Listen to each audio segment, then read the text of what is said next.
There are fans out there who somehow believe that the Vancouver Canucks are going to make the playoffs. And of course, a website like sportsclubstats.com that actually, does the math suggests the Canucks' chances of making the playoffs are somewhere around 10%.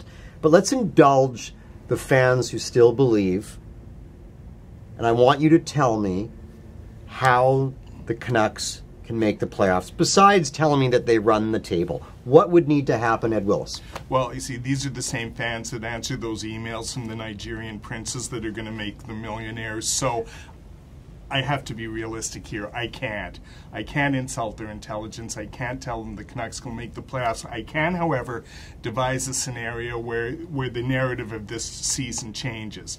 And that's where the young kids, specifically Jake Virtanen and Jared McCann, really put on a push here over the last 6 weeks.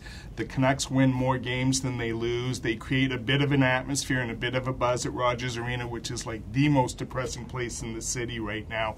If all that happens, then the Canucks can come back and sell hope for next season. And that's the biggest challenge before the team right now. All right, Paul, can you do better than that?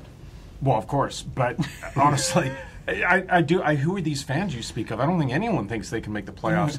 But the way you frame the question, what would it take for them to make the playoffs? Basically, a mass cholera outbreak in the rest of the Pacific Division. I mean, it would have to be other teams having an absolutely catastrophic injury run, because ultimately we talk about bad luck, young kids' development. Does the coach mix his lines properly? They're not good enough. They're just not good enough. And now that you have seen a team like Anaheim kind of catch fire, any hope of sneaking in a weak division really is gone. There's not enough quality there. I suppose you could make an argument that if this team wanted to sell off all future assets and bring in some deeply better players at the trade deadline, then you could make that argument. But number one, they're not going to do that. Number two, that hasn't really ever worked. No one's really dramatically changed their fortunes at the trade deadline. It's more adding a complementary piece here or there. So I just don't see any scenario where this team does get in the playoffs, and I don't think many fans do either. What about changing the strategy, Ed? I mean, what about Desjardins changing his, he likes to roll the four lines, which doesn't necessarily take advantage, for instance, of home ice advantage. I mean, do you see... He says there's just not enough talent here, really.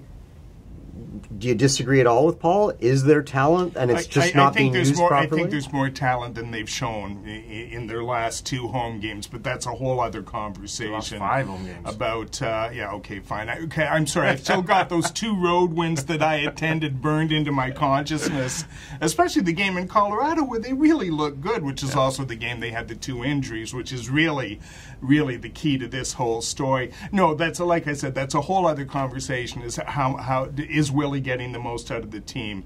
Is Willie somehow an impediment to progress, to the development of these young players? And I don't think we have the time to get into that one. But Jonathan, you did, you asked about home advantage, and Ed just called it the most depressing place in the Lower Mainland, and I think that that's true. And that has been the narrative. Jason wrote about it today, is that when you looked at the schedule and said, oh, Columbus, Toronto, Calgary, this is where they make hay. The dreaded time zone switch. They only have to go to the mountain and three road games in the whole month. And that's been a detriment to them. They are not a good team at home for whatever reason. We can debate that, but being at home is no advantage for this team.